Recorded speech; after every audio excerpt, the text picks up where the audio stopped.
Ang lalaking ito ay madalas nagfantasiya na ang kanyang pusa ay nagiging isang magandang babae, ngunit hindi niya alam na nararamdaman pala ng pusa ang kanyang mga iniisip. Isang gabi habang mahimbing ang tulog ng lalaki, sinamantala ito ng kuting at nagbagong anyo bilang tao. Napansin niya ang Adam's apple sa leeg ng lalaki at inosenteng napaisip kung bakit wala siyang ganoon. Ngunit biglang nagising ang lalaki at nakita ang isang dikil ng babae sa kanyang silid. Inakala niyang may gusto nito sa kanya at kusa itong pumasok sa bahay kaya agad niya itong pinalayas. Hindi niya alam ng babaeng iyon ay ang kanyang minamahal na pusa. Mas lalo pang naging masama ang sitwasyon nang dumating ang aso na labis na kinakatakutan ng babae. Noon din ay nagsimulang umulan ng nibe. Nang makita ng lalaki ang babae na nagkukubli sa lamig at nanginginig sa nibe, hindi niya ito nakayanan.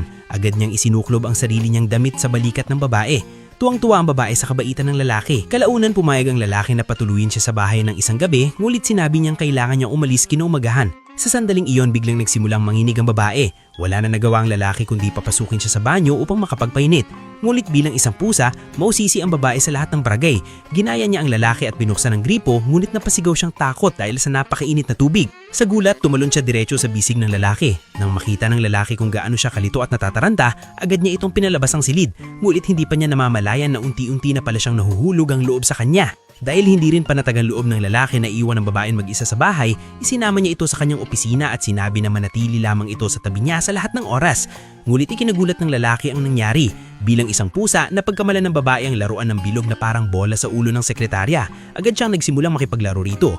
Wala na nagawa ang lalaki kundi hayaan ang kaibig-ibig na babae na kulitin ng sekretarya dahil sa puntong iyon, tuluyan na siyang nahulog ang loob sa kanya.